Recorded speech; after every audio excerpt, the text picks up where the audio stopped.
Abrir nuestras Biblias, Isaías capítulo 55, versículo número 8. Libro del profeta Isaías, capítulo 55, versículo número 8. Solo confía en Dios. Así le llamamos a este mensaje, así le hemos titulado, solo confía en Dios. Hermanos, vamos a llegar a oportunidades y tiempos en nuestra vida en que lo único que nos va a sostener es nuestra fe en Dios. 55.8. ¿Lo tienen? Vale, vamos a leer despacito, respetando las comas, los puntos, para hallarle sentido a la lectura. Vamos a leer desde el versículo 8 hasta el versículo 11. Y dice la palabra del Señor, que la leemos en nombre del Padre, del Hijo y del Espíritu Santo del Señor.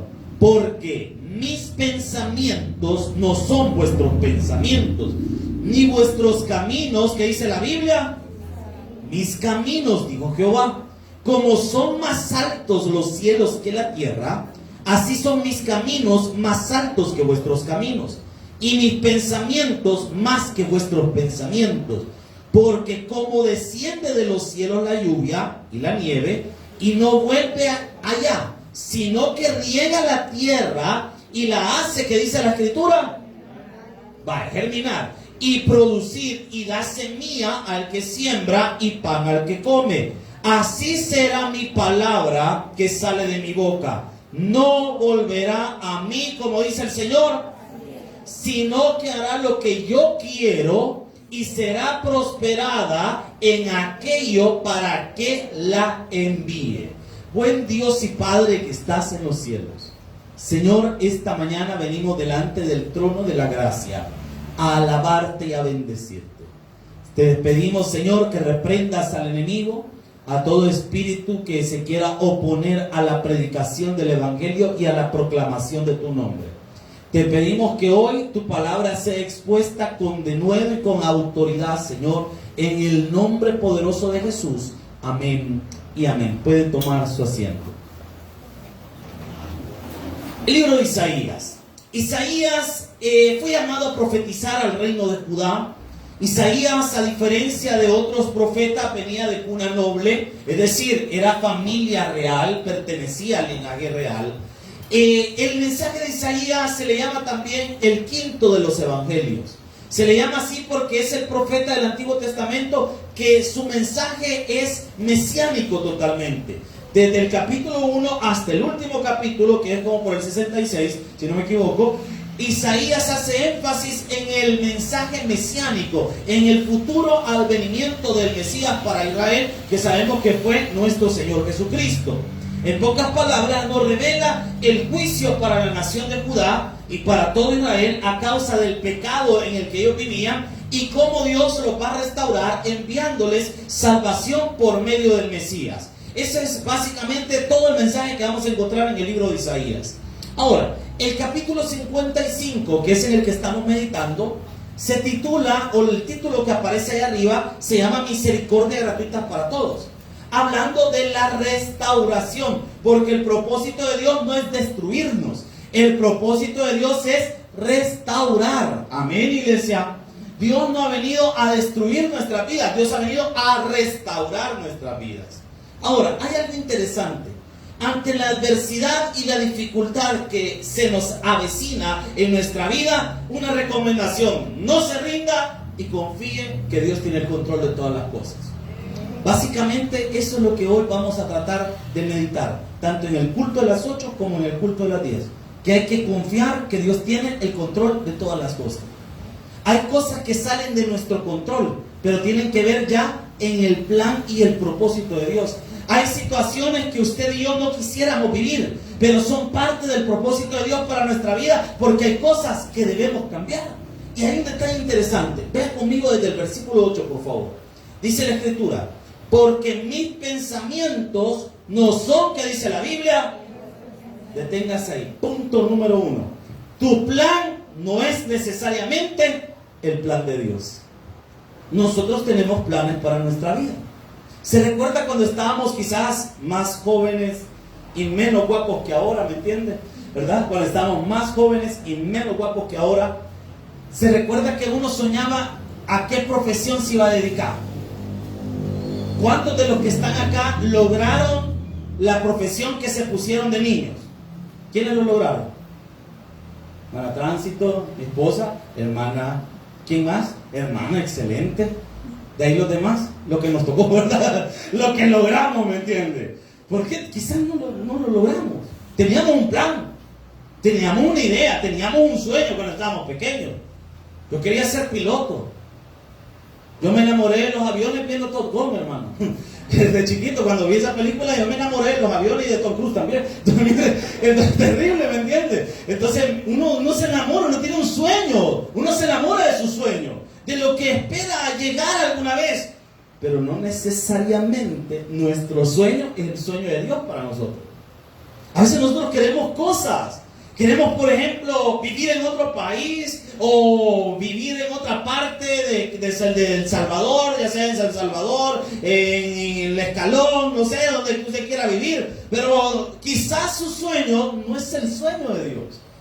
Y esto va a evitar un poco la frustración. No es no tener fe, es tener fe en que Dios tiene el control. Y que de alguna forma debemos recordar la oración de Jesús en el Getsemaní. Señor, que no se haga como yo quiero, sino como tú quieres. Someternos a su voluntad. Sus pensamientos no son necesariamente mis pensamientos. Lo que yo tengo para mi vida o la forma en la que yo quisiera que las cosas pasaran en mi vida no es necesariamente la forma en la que Dios va a obrar en mi vida. Y eso es lo que Isaías nos está aclarando. Porque para el pueblo de Israel, ellos no tenían que haber pasado todas esas tribulaciones. Imagínense por un momento, los invadieron los asirios en el 722, llega el imperio de Babilonia 3 veces, no una, 3, hermano. 606, 597, 586, devastan todo. Después llegaron los romanos. Antes de los romanos estuvieron los griegos y les pasó una y otra cosa a Israel. Les destruyeron el templo un montón de veces. Han pasado angustias, han pasado por holocausto, han pasado por un montón de cosas. Pero le digo algo, Israel está dentro del plan de Dios también. Y muchas de las cosas que Israel tuvo que pasar por causa de su desobediencia y otras porque están dentro del plan de Dios, hermano, es parte del proceso. Hay situaciones en nuestra vida que probablemente no las quisiéramos vivir. ¿Quién quiere vivir una enfermedad, hermano? Nadie. ¿Quién quiere vivir alguna calamidad económica? ¿Verdad que nadie, hermano? Ay, sí, yo le pido a Dios una buena acabazón, hermano. Yo le pido para que nadie. Todos le pedimos a Dios abundancia, que las cosas nos salgan bien, que nuestro negocio prospere, que nos paguen más. Eso es lo que todos le pedimos a Dios. Pero ¿qué sucede? Hay situaciones que llegan a nuestra vida. Quizás uno cuando estaba pequeño también hasta se imaginaba cómo iba a ser su boda. ¿Alguna hermana soñó alguna vez con su boda? ¿Se casó así como lo soñó? O sea, usted soñó una boda así en pomposa, ¿verdad? De repente ya en una gran iglesia, como que era catedral, el volado, y un gran velo que le diera 3 vueltas a Soyapango, ¿verdad? Y usted se imaginaba como que era Blancanieves entrando con unos pajaritos sosteniéndole el velo y todo el montón de volado. Y al final lo que estaba sonando era la chanchona cuando usted se casó, hermano. Miren qué tremendo. Entonces uno te hace planes, pero de Dios vienen las disposiciones y las cosas que van a llegar a nuestra vida. Me llama la atención este versículo porque nos habla de que mi plan no necesariamente es el plan de Dios. Y aquí viene la otra cosa. Como todo plan, el plan es la meta. ¿Hacia dónde queremos llegar? Amén o no amén. El plan es la meta. Hacia donde yo espero llegar. Hacia donde quiero llegar. Pero para llegar a la meta hay un camino. Y obviamente si uno se traza un plan, uno espera pasar por el camino que se imagina que es más fácil de llegar. Pero qué tal como dice el Señor en el mismo versículo 8, acompáñeme después de la coma. Ni vuestros caminos, mis caminos, Dios mío. Señor, yo creo que mi meta es ser arquitecto, y ahí está mi meta. Yo voy a ser arquitecto, me voy a casar a los 25 años, voy a tener 3 hijos y voy a tener un buffet de arquitectos, no sé cómo llaman, a la asociación de arquitectos, y ahí vamos a estar nosotros. El Señor de repente dice, quiero ver tu plan. Pero mi plan no es ese. Yo para vos te tenía que te iba a ser evangelista. te voy a cambiar de profesión, porque esa profesión no te va a dar el tiempo para que estés en mi obra, así que te voy a cambiar de profesión. Ya le cambiaron la meta, ¡pah!, le puso otra. Pero uno dice, bueno, esta carrera me tocó, esta voy a agarrar. Y usted trazó su meta, bueno, ya voy a hacer esta carrera que el Señor me ha permitido estudiar, y en este camino, bien cabalito, aquí rectecito, voy a llegar rapidito. Y el Señor dice, mira, es que si te gradúas muy rápido, te me vas a hacer muy soberbio. Te voy a poner un par de obstáculos, un par de bajaditas. Mira, te voy a mandar aquí por este lado, vas a conocer a una persona aquí, después te voy a volver a encaminar, te voy a hacer esperar un año porque te portas muy mal, entonces te voy a enderezar, te voy a quitar esto, esto y esto, pero te voy a poner esto en el camino. Y el Señor nos va abriendo caminos. No necesariamente el camino va a ser recto, ni necesariamente el camino va a estar limpio. Van a haber obstáculos, pero esos obstáculos están dentro del plan, son parte del plan. Entonces, mi camino necesariamente es el camino que Dios ha trazado para mi vida. El error número uno de los creyentes es pensar que Dios siempre va a hacer lo que ellos quieren. Dios no está sujeto a nosotros, nosotros estamos sujetos a Él. Amén, iglesia. Y hay situaciones que son necesarias que pasemos. Por ejemplo, analicemos 3 casos. Vamos a hablar de 3 personas. Vamos a hablar del caso de José, el caso de David y el caso de Pablo. Vamos a tener 3 casos en esta hora. Quiero que ponga, si usted su Biblia tiene un voladito así como este, póngala ahí en Isaías. No lo voy a perder porque vamos a retomar la lectura ahí. O póngale ahí un voladito o algo que aparte, o el dedo o algo, no sé, hermano. O agarre el lapicero del vecino y lo pone usted en su Biblia. Génesis capítulo 45, versículo 3. Vamos a hablar del caso de José primero. Este caso usted lo conoce, pero quiero que vea algo. A veces hablar de los personajes de la Biblia y de la vida de ellos lo vemos como, sí, José. Pero pongámonos en los zapatos de José. 45.3 de Génesis. Génesis 45.3. ¿Lo tiene? Va, mire. José, hijo de Jacob. Yo no sé qué tienen los hijos menores, pero como que conquistan el corazón de los padres.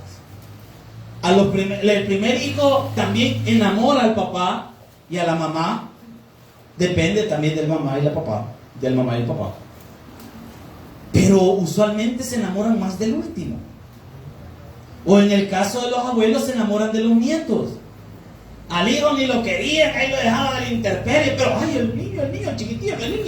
Ay, pues andate, déjame estar bien. Ay, andate para allá, muy viejo estás. Los nietos es diferente. Igual pasa con los hijos menores o los hijos que se han tenido ya en edades adultas. No me preocupo, hermano, porque yo ya voy a cumplir años y nada. Entonces yo ya siento que cuando vaya al kinder, abuelo, me van a decir, ay, viene tu abuelo, mira, no, viene mi papá. Pero bueno, al Señor nos va a mantener jóvenes, ¿verdad? Rejuvenecidos. Mire, José es el penúltimo de los hijos de Jacob. Jacob ha tenido varios hijos, la mayoría son malías, mujeriegos.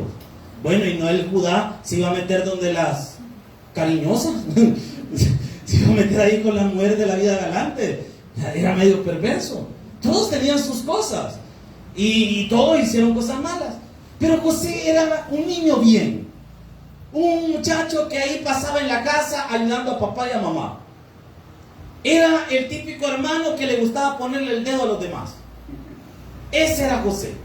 Pero llega un punto en la vida de José que Dios le revela en sueños cuál es el propósito y el plan para su vida. Yo creo que a muchos de nosotros Dios en algún momento de nuestra vida nos dijo cuál era el plan y el propósito que tenía para nosotros. Amén, iglesia. Entonces Dios le dijo a José que iba a ser él. Y le muestra a través de 2 sueños interesantes. Dice la palabra que vio José un montón de manojos y que había un manojo en medio y hacia ese manojo se inclinaron todos. Dice que vio al sol, la luna y las estrellas inclinarse también hacia él. Entonces, cuando recibe este sueño y se lo cuenta a su familia, se enojan todos. Y los hermanos que ya le andaban cólera, tuvieron más cólera todavía. Y comienza en la vida de José. Algunos teólogos dicen que José tenía unos 17 años cuando comenzó toda su tormenta. 17 años. Amo su inocencia. Miren, 17 años. Y José comienza un proceso en su vida tremendamente complicado. Tan complicado es el proceso de José que termina en una cisterna vacía, dudando si sus propios hermanos lo van a matar o no.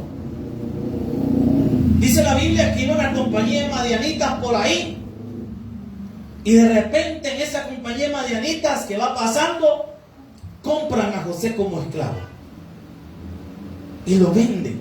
Espere, y la historia no se detiene ahí.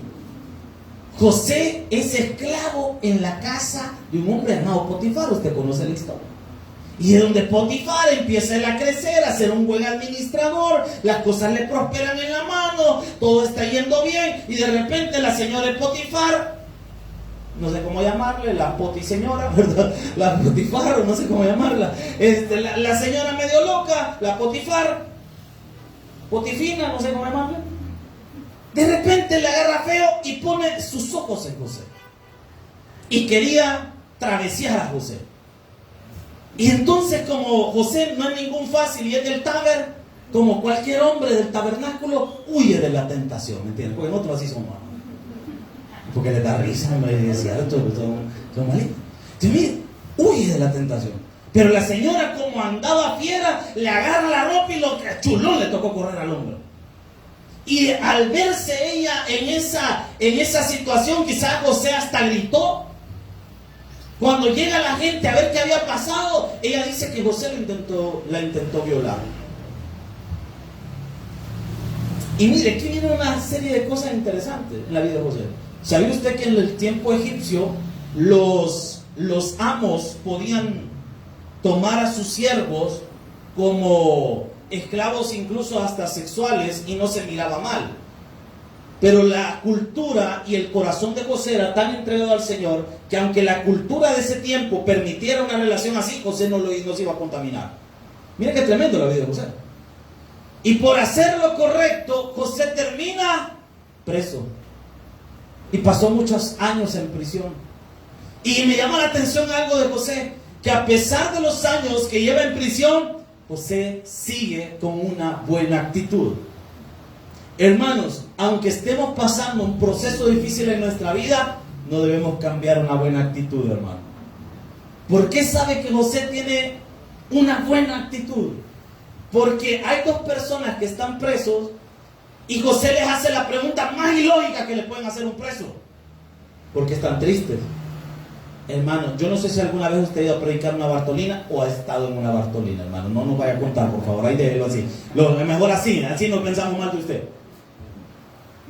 O estuvo prisionero alguna vez. Pero nadie en la prisión se está riendo, hermano, usualmente. Todo el mundo está mal encarado. Todo el mundo está molesto. Una vez, hace un año prácticamente, fuimos a predicar al Hospital Molina junto con el Taber de Metrópoli. Pastor Leiva y Pastor Alfred fueron bien inteligentes. Nos dicen a nosotros: hey, prediquen ustedes en el volado este penal, nosotros ya vamos a llegar. Y nosotros bien crédulos con el pastor Josía, está bueno, y nos metieron, ya adentro, de repente nos ponen uno por lado de unos trajes y nos dicen: vaya, mire, aquí hay personas que están enfermas físicamente y hay personas que están enfermas mentales, pero todos vienen de un penal. Qué bueno. Yo dije: el custodio va a estar a la par de nosotros, protegiéndonos, este hombre valiente. Miren, nos abren la reja, cierran y nos dejan adentro, y los custodios: ya vamos a venir. Todavía vamos. El pastor Josía, bien valiente, me dice: yo voy a orar a aquella esquina, ¿no? Para que no nos violen y nos hagan nada, ¿no? Y se orar en la esquina, y de repente me enfrenta de un montón de gente, y yo: en el nombre, y empezamos a predicarle a esa gente. Pero usted ve la cara de esas personas, no están contentos, obviamente. Y sería ilógico preguntarle a una persona que está prisionera porque está triste. ¿Qué me lleva a pensar a mí que José estaba alegre? Que él está tan contento a pesar de su situación, está tan concentrado en él y en Dios que no se da cuenta que los demás están amargados. Entonces aquel llega, pasa por la prisión y lo ve serio. ¡Ey! ¿Por qué están serios ustedes? ¿Qué le pasa, hombre? Yo imagino que los dos se quedaron bien y José estaba tan contento de su vida, y aunque estaba pasando una situación difícil, él sabía que Dios estaba obrando en su vida. Y quiero que tome esto, porque de repente viene algo en la vida de José. Dios siempre nos va a llevar a un punto en que hay que solucionar ciertas áreas de nuestra vida, que son parte del plan. José ya lleva varios años, se termina encontrando con el faraón lo libera, lo nombra el segundo en Egipto y pasa de ser un esclavo y prisionero a ser el hombre más importante en Egipto después del faraón. Ok, la vida de José está excelente, se casa con una mujer egipcia, probablemente una mujer de alcurnia, muy bonita, una persona deseada probablemente, y tiene hijos. Y cada hijo José le pone un nombre en particular porque está alegre de que su vida ha tomado un buen sentido. Y todo está bien en la vida de José, todo le está saliendo de maravilla, está bien, son tiempos de prosperidad, está en el tiempo de las vacas gordas y todo va excelente. Y de repente mira rostros conocidos de su pasado y los ve llegar. Y yo creo que José en ese momento sintió, se abrió la herida, se abrió algo que solo había quedado sepultado en la vida de José.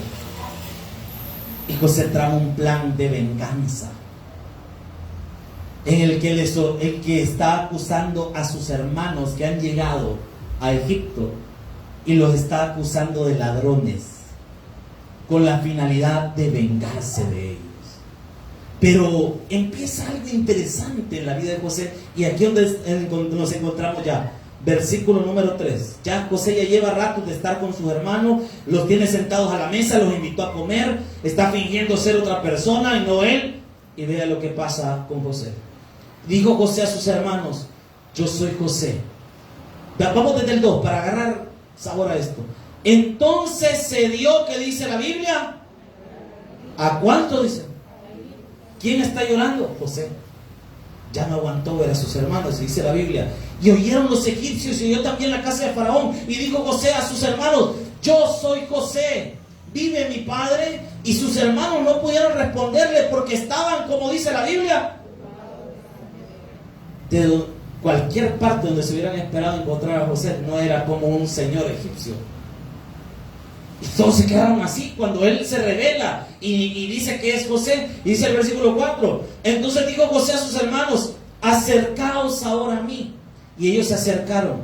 Y él les dijo: yo soy José, vuestro hermano, el que vendisteis para Egipto. 5. Ahora pues no os entristezcáis, ni os pese de haberme vendido acá, porque para preservación de vida me envió Dios delante de vosotros. Pues ya ha habido 2 años de hambre en medio de la tierra, y aún quedan 5 años en los cuales ni habrá arado ni siega. Y Dios me envió delante de vosotros para preservaros posteridad sobre la tierra y para daros vida en medio de gran liberación. 8. Así pues no me enviasteis acá, ¿quién le dice? Sino Dios, que me ha puesto por padre de Faraón y por señor de toda su casa y por gobernador de toda la tierra. ¿Sabe qué le está diciendo José a su familia? A la gente que le hizo daño. No fueron ustedes solo fueron herramientas, pero todo esto era parte del plan de Dios. Era parte del plan de Dios que yo viniera aquí. Era parte del plan de Dios que todo esto pasara. No se preocupen, todo está perdonado, pero esto era parte del plan. Claro, ahora nosotros decirlo es bien fácil, pero el que lo vivió, para él, esto no fue fácil. Es como su historia o mi historia. Hay cosas que ahora que las decimos y las contamos con gran facilidad. No, mire, yo he sufrido en mi vida, pero Dios me ha sacado adelante. Pero esa frase lleva de por medio dolor, angustia y tristeza. Porque cuando estaban pasando las cosas en nuestra vida, le aseguro que muchos de nosotros no lo vimos de esa forma al principio. Quizás alguien que perdió un hijo puede decir ahora con fortaleza: Dios sabe lo que pasó y por qué pasó. Pero en el momento de la pérdida le aseguro que no lo veía así. Probablemente alguien a estas alturas de su vida pueda decir: mire, he pasado tremendas enfermedades, pero en el momento que vino el diagnóstico, en el momento que nos dieron la noticia de lo que estaba en nuestro cuerpo, de las cosas que íbamos a empezar a batallar, le aseguro que no fue fácil. El proceso nunca va a ser fácil, pero hay que poner los ojos en la meta y confiar que Dios tiene el control de todo lo que está pasando. No importa lo que hoy esté pasando, no importa la situación, Dios tiene el control. Y eso es lo que nos enseña la vida de José. Vámonos al rey David. Acompáñenme a 1 Samuel 17. Voy avanzando por efecto de tiempo.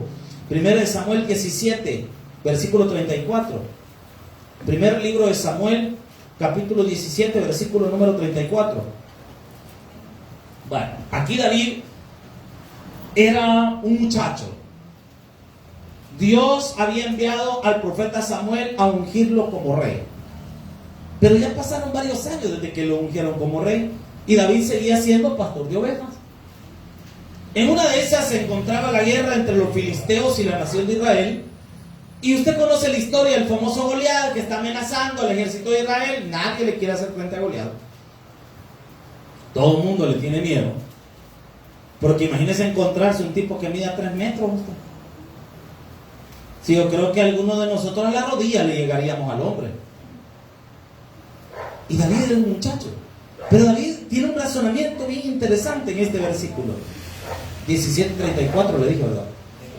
Y no tiene 34, ¿verdad? ¿O sí? Espérame que... pues yo estaba en 2 Samuel, perdón. Menos mal que ya van a venir los lentes. 17:34, vea lo que dice la palabra. Vea lo que dice la escritura. David respondió a Saúl: tu siervo era pastor de las ovejas de su padre. O sea, ni de él eran, por lo menos que eran sido de él. Y cuando venía un león o un oso y tomaba algún cordero de la manada, salía yo, ¿qué dice que hacía David?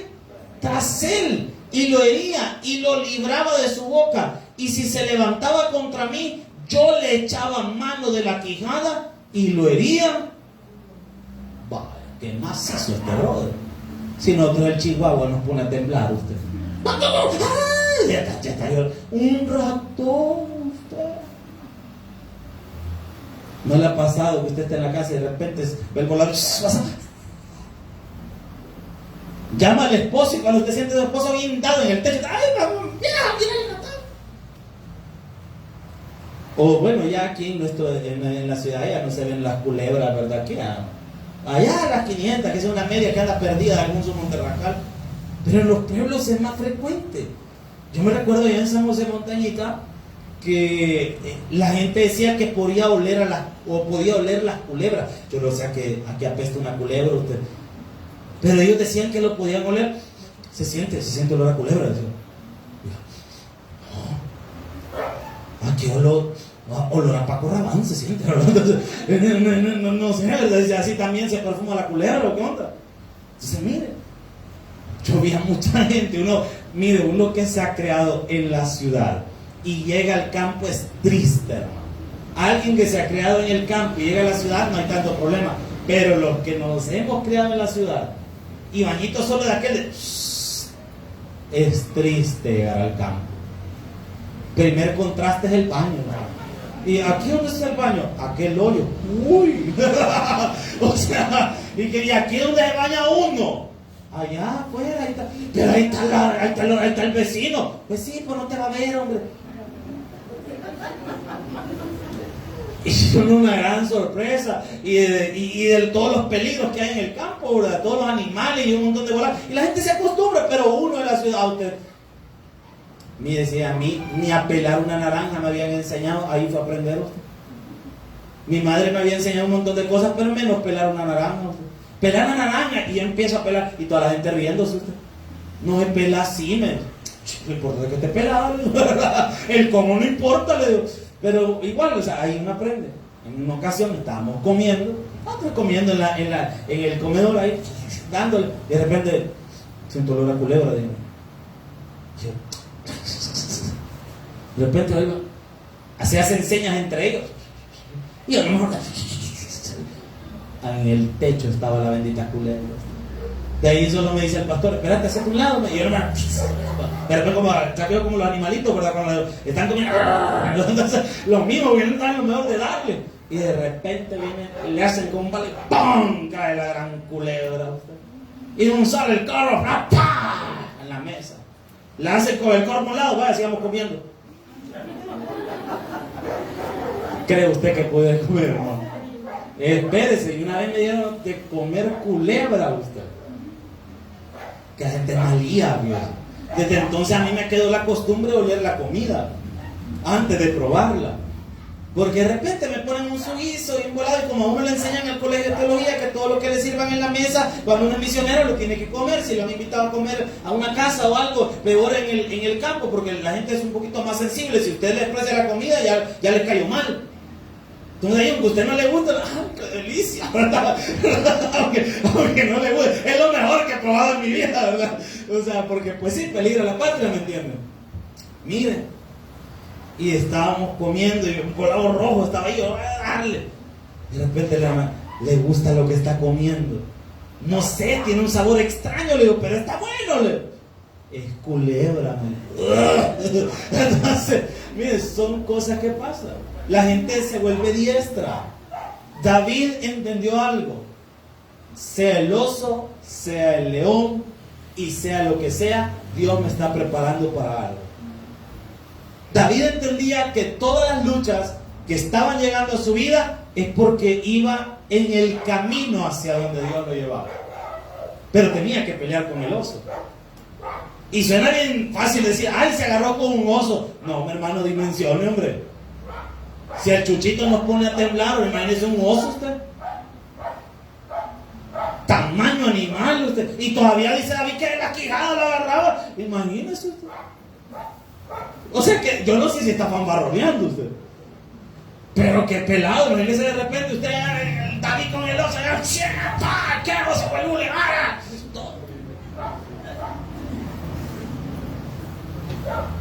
Así que si alguna vez se mete una rata en la casa, dígale a su esposo que Dios se está preparando. Dios te está preparando. Entonces miren, le tocó aprender, ya sea el oso o el león, era parte de su preparación. Y vean lo que dice David en el versículo número, quiero ver donde me quedé, 36, ¿verdad? Dice, fuese león o fuese oso, tu siervo lo mataba.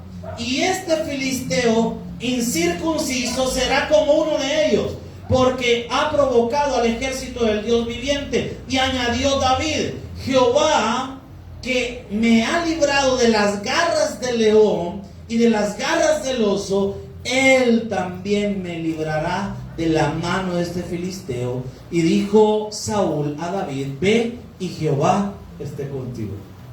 ¿Sabe qué está diciendo David? He sido preparado para este momento. Dios me ha preparado para este momento. Dios a usted y a mí nos está preparando para algo.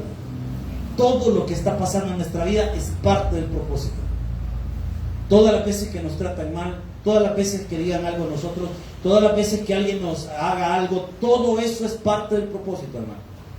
Cada vez, cada situación que estamos pasando es parte del propósito.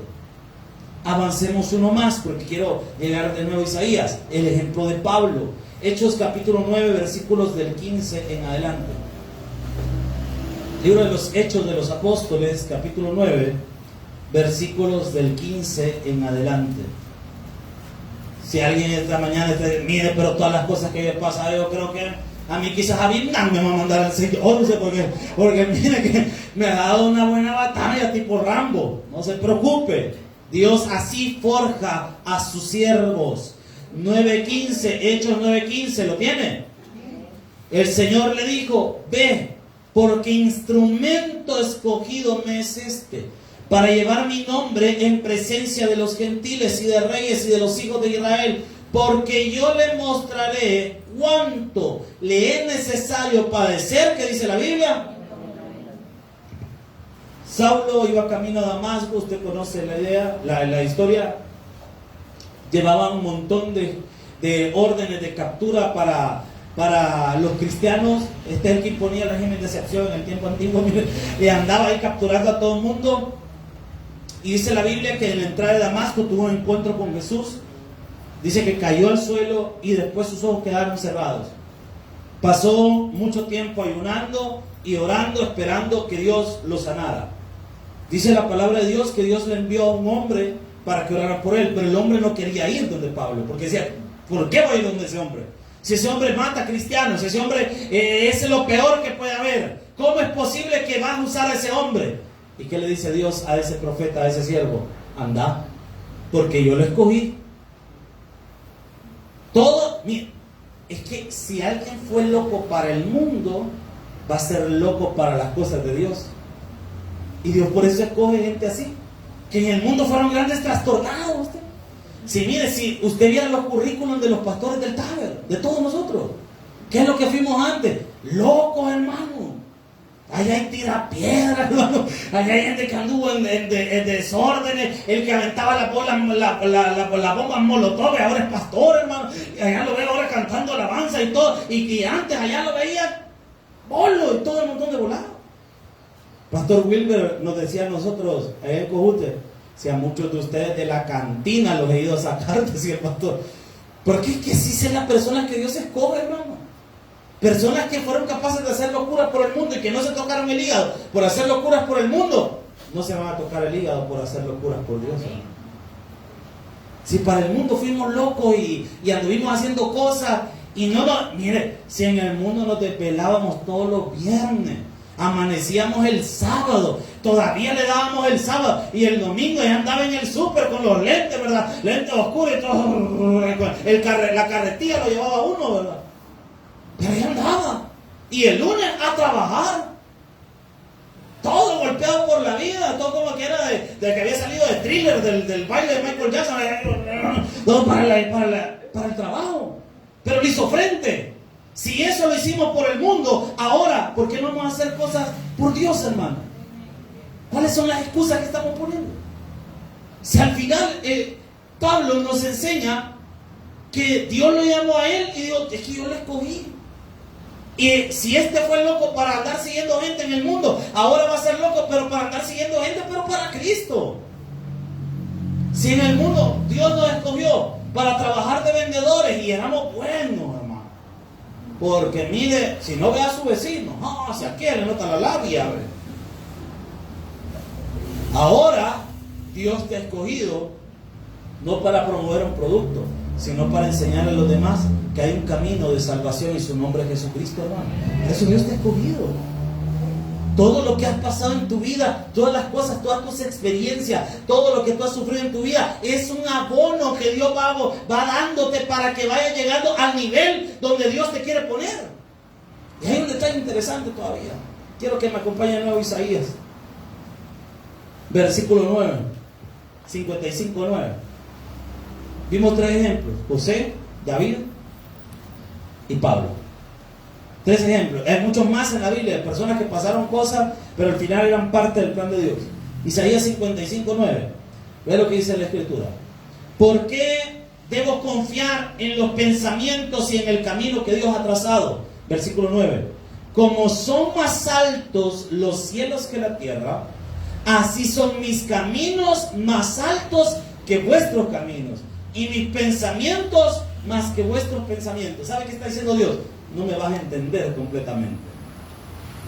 ¿Por qué? Porque mi pensamiento está aquí y el tuyo es así, es limitado. Por eso no me vas a entender, porque hoy te he dejado sin trabajo. No me lo vas a entender, pero confía. ¿Por qué? Porque yo sé lo que estoy haciendo, dice el Señor. Sí, Él sabe lo que está haciendo. Usted probablemente hoy no sabe por qué no encuentra trabajo, pero Dios sabe por qué, hermano. Dios sabe de qué lo está librando. Usted no sabe por qué tiene esa enfermedad, pero Dios sabe por qué. Solo confíe en Él, porque Él tiene el control. No lo va a entender completamente. No va a entender por qué usted no pudo formarse con sus padres. Probablemente hoy tú no lo entiendas, pero Dios sabe por qué. Porque Él te quiere enseñar que Él va a ser tu padre, tu ayudador y tu fortaleza. Probablemente hoy usted no lo entienda, pero mañana usted le va a dar gracias a Dios que las cosas fueron así. Quizás hoy no, porque sus pensamientos son más altos que los nuestros. Sus caminos están ahí arriba y los de nosotros aquí abajo. No lo entendemos completamente. No entendemos por qué llegaron algunas cosas a nuestra vida, pero solo hay que confiar. Y dice el versículo número 10. El 10 hay que leerlo con el 11 para encontrarle sentido. Porque como desciende de los cielos la lluvia y la nieve y no vuelve allá, sino que riega la tierra y hace germinar y producir la semilla, y da semilla al que siembra y pan al que come. Mire cómo es el propósito de Dios. Dios envía la lluvia, llega a la tierra, hace que la tierra pueda producir semillas. Las semillas a su vez se pueden trabajar y se convierten en alimento. Todo tiene un propósito. Todo en el sistema que Dios ha formado en el universo tiene un plan y un propósito. Así es la palabra de Dios también. Dios la envía con un propósito. Cada vez que usted venga a la iglesia y escuche un sermón, escuche una palabra en la radio donde usted escuche, o venga a la congregación, siempre dígale a Dios: Señor, ¿por qué me estás diciendo esto? Hoy hablaron del perdón en la iglesia, es porque necesitamos perdonar. Hoy hablaron del arrepentimiento, es porque hay algo que cambiar. Hoy nos hablaron que hay que ser más alegres, es porque hay que reflejar a Jesús. Todo es por algo. Todo lo que Dios envía en su palabra es por algo. Por eso dice el versículo 11: así será mi palabra que sale de mi boca, no volverá a mí. ¿Qué dice la Biblia? Si Dios envía una palabra, esa palabra va a tener un efecto en nuestro corazón, sea hoy, mañana o pasado mañana, pero va a tener un efecto. Lo que Dios ha dicho de usted y el plan que tiene para usted y tiene para mí, se va a cumplir. Se va a lograr cumplir. Y dice, sino que hará lo que, ¿qué dice la Biblia? La palabra no hace lo que el hombre quiere. La palabra hace lo que Dios quiere. Señor, dame una palabra para que me vaya bien. No, Señor, dame tu palabra, porque lo que sea que me digas me va a ir bien, va a estar bien. Y dice, y será prosperada en aquello para que la envíe. O sea, va a ser prosperada en el propósito de Dios. Pero ¿qué tal? Y formulémonos algo hipotéticamente hablando. ¿Qué será si yo de repente decido caminar por otro camino y no hago lo que Dios quiere? Acompáñenme a primera carta a los Corintios, capítulo 9, versículo 16. Ya con esto finalizamos porque el tiempo ya se me acabó. Primera carta a los Corintios, capítulo 9, versículo 16. Pensemos por un momento, ¿qué pasaría, hipotéticamente hablando? ¿Qué sucedería si de alguna forma nos queremos negar a hacer la voluntad de Dios? El plan que Dios tiene para nosotros. ¿Qué pasaría? Pablo se planteó esto y nos explica qué pasaría. Primera carta a los Corintios, capítulo 9, versículo 16 al 17. ¿Lo tiene?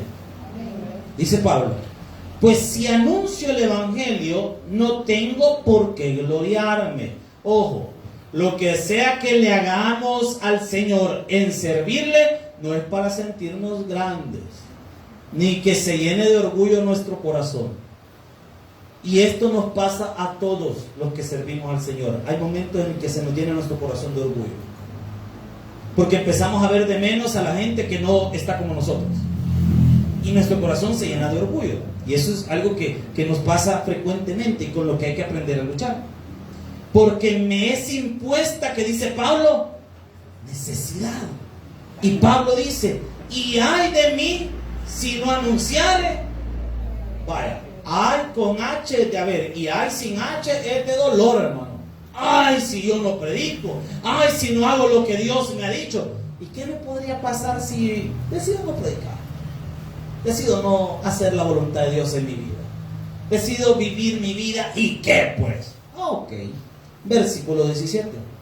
Por lo cual, si lo hago de buena voluntad, es decir, si hago mi servicio a Dios, mi adoración a Él, y sigo su plan con buena voluntad, con ánimo, con deseo de hacerlo, ¿qué dice que va a haber para nosotros? Recompensa. O sea, si lo hago de buena voluntad, voy a tener recompensa. Pero volviendo a nuestra hipótesis, dice, pero si de mala voluntad la comisión me ha sido, ¿sabe qué dice? Lo vas a terminar haciendo, solo que sin bendición, pero lo vas a terminar haciendo. Y ahí es donde viene aquello que hay personas que de repente tuvieron que recibir algún su golpecito en la vida para volver al camino de Dios. Que alguna vez estuvieron en el evangelio, niños que crecieron en la escuela bíblica, jóvenes que estuvieron en la iglesia y que de repente ya cuando llegan a los 16, 17 años ya les agarra de que ellos ya todas se las pueden y que pues ahorita mire esto en la uy aquí de que se mire que es que ya descubrí a Charles Darwin, para mí Charles Darwin mi papá y la manjula, ¿verdad? Entonces mire y que no sé qué, y que aquí allá, que yo vengo del mono y que aquí no sé qué, la cara la tiene pero está bueno. Entonces mire y todo el montón de volado y la agarra feo, ya se cree filósofo. Principios generales de filosofía llevado y ya se siente filósofo. Es que primero pienso y luego existo. Ay, me han trabado, ridículo. Entonces, mire, y la agarra feo, hombre. Por el medio ha leído un libro, ni lo ha terminado de leer, las primeras páginas ha leído y ya se siente que es conocedor. Y decidió apartarse de Dios.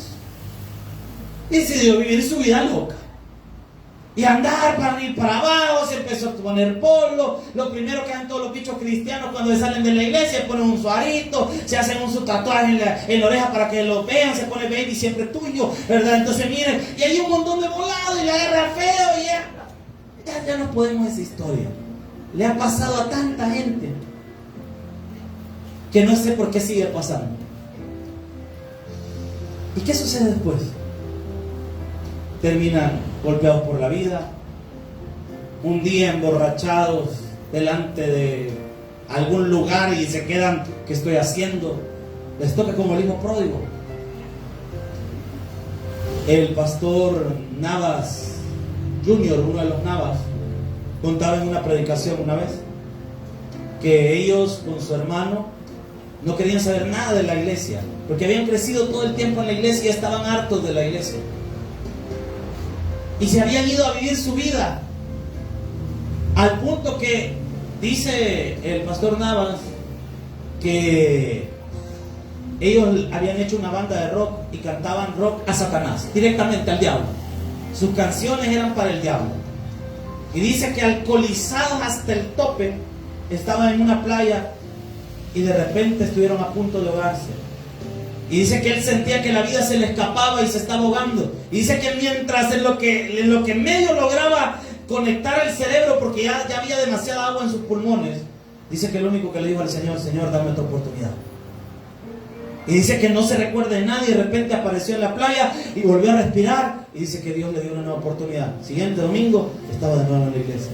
Pero güey, ¿por qué tenía que pasar eso?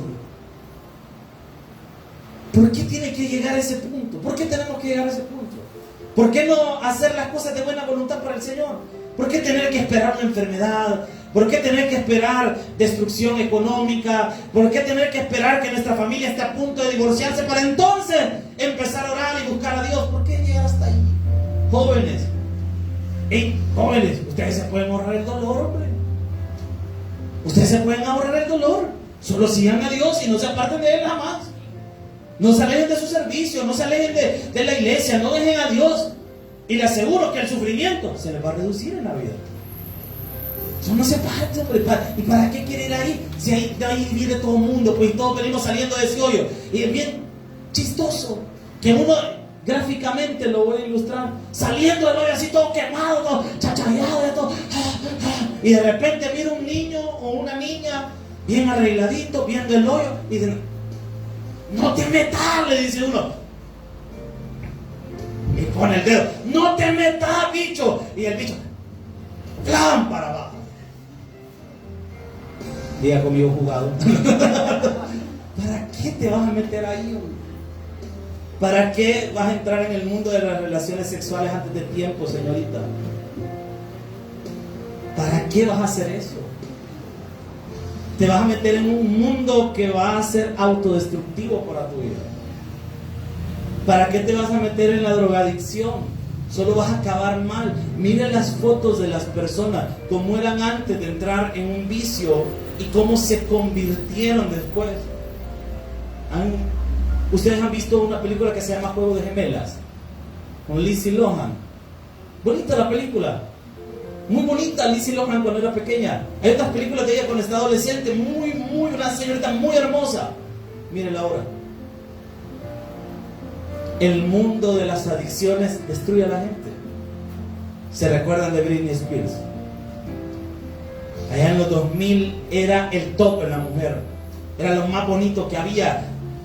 Muchos soñamos con Britney Spears en aquel tiempo cuando éramos adolescentes. Mire la hora, ahora soñamos pero como pesadilla, hermano, bien fea está. Fea. ¿Se recuerda de Madonna? Muy bonita cuando era joven, deja la hora. El mundo destruye y consume a la gente. Satanás, a quien mejor le sirve, le paga peor. Satanás solo te usa, te mastica y te tira. Yo me recuerdo del portero del Real Madrid, que fue por muchos años Iker Casillas. Tremendo porterazo, le dio tanto a España y al Madrid. En la época de los Galácticos fue una cosa espectacular. Pero cuando ya no le servía al equipo, ¿qué hizo el equipo? Ya estuvo andando. Y fue una noticia que le dio vuelta a todo el mundo, ver a ese hombre llorando en las entrevistas porque su equipo de toda la vida solo lo habían usado y lo sacaron. Así te trata el mundo. Pero Dios no te trata así. Dios siempre honra a los que le honran. Un fuerte aplauso al Señor. Vamos a orar. Dios es su Padre que está en los cielos. Señor, tú tienes un propósito y no queremos estar fuera de ese propósito. No queremos estar lejos de ese propósito. Perdónanos, Señor, si en algún momento hemos querido desviarnos porque hemos pensado que el mundo nos ofrece algo mejor. Al final, Señor, los planes y los propósitos tuyos son mejores que los nuestros. Y hoy, Señor, aprendemos de la oración de nuestro Señor Jesucristo. Que no se haga mi voluntad, sino la tuya, Señor. Estamos aquí para cumplir los planes y los sueños que tú tienes para nosotros. Pero hoy, Señor, queremos orar por los amigos. Si hay alguien en esta hora que no ha recibido a Jesús como Señor y Salvador de su vida, te invito a que hoy puedas cambiar tu vida en Cristo. Si no has recibido a Jesús, solo levanta tu mano y permítenos guiarte a Jesús. Hay un mensaje para tu vida, hay un plan para tu vida. Dios te ama. Dios eterno, gracias por la exposición de las Escrituras esta mañana. Suplicamos que en el culto de las 10 podamos aprender y seguir creciendo espiritualmente. Y en el de las 4 de la tarde podamos crecer también, Señor, en fe, en amor hacia tu palabra. Gracias, Dios, por todo. En Cristo Jesús, nuestro Señor, lo pedimos todo creyendo. Amén y amén. Denle palmas al Señor, por favor. Vamos.